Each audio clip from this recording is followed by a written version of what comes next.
Hello, this is Scott White from Glasshouse Home Safety.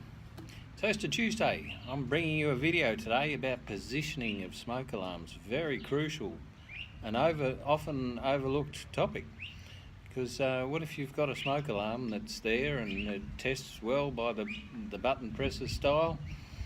They've even had the testing company ticket saying yes, that's working, but what if it's sitting in a wrong spot and the air is not actually getting to it? The smoke will never reach it, so that if there was a true fire situation, is it going to work? It's a really important thing to know. So I just want to run a few things by you so you're aware of it. You can have a look at yours and just make sure that they're in the right spots.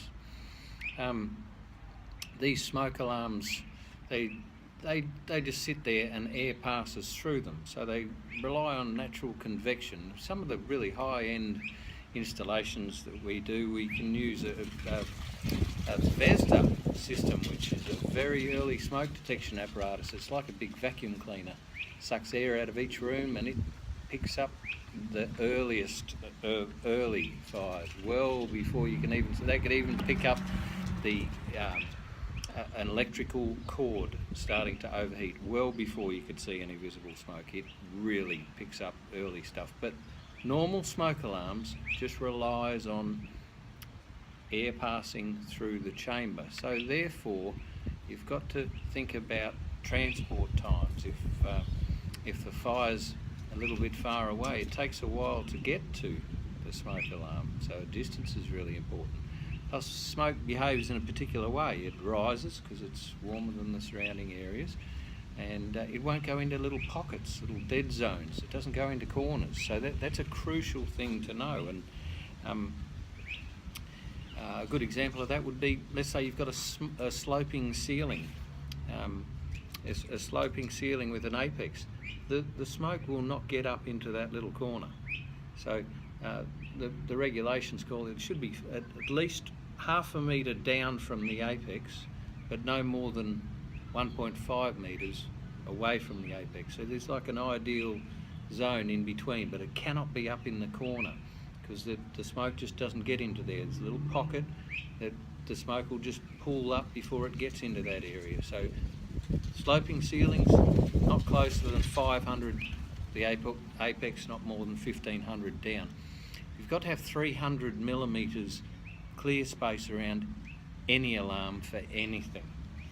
So if you can picture a big cylinder that's 600 millimetres in diameter, and say a big bucket, 600 mil across, if you could fit that on and have 600 mil underneath it of clear space, that's a complying alarm. But even the smallest little thing passing through there, even if it's just a wire or something like that, could upset the whole thing. So you want to have clear space, 300 mil around, circular, 600 mil down. You want to keep at least 6 metres away from things that put out fumes.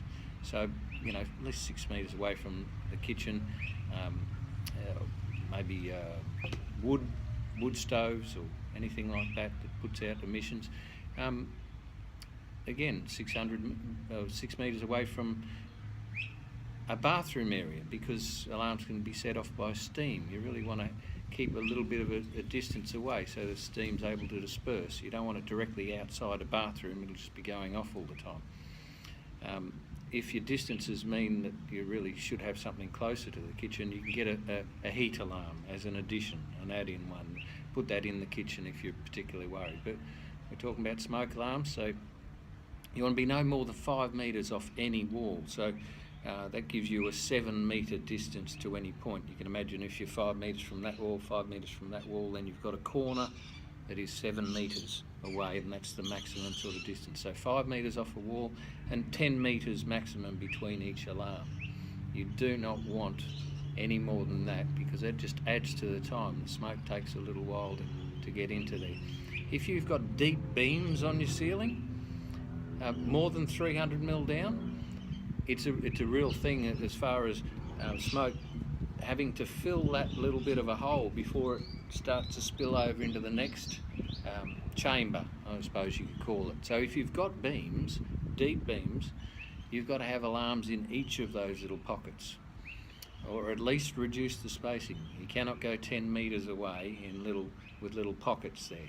it just won't work. It'll take a while to spread and way too long. You want early warning. That's what it's all about, early warning. You've got to keep 400 millimetres away from the outside blade of any fan. Try and keep away from windows and doors where air movement is higher, for that simple reason that it's just getting, you don't want the smoke to be diluted by high-speed air as it passes through the smoke alarm. So keep that in mind.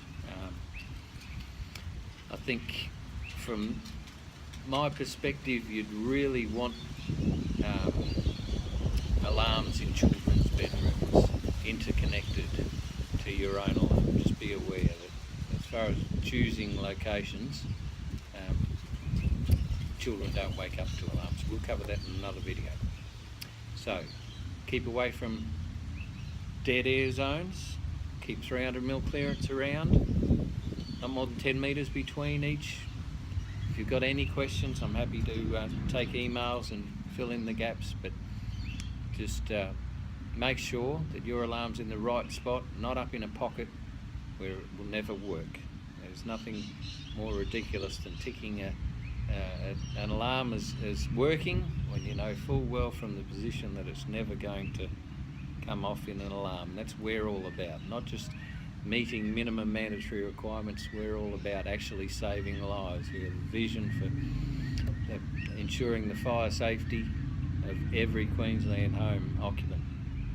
So, thank you for listening. Enjoy your Tuesday.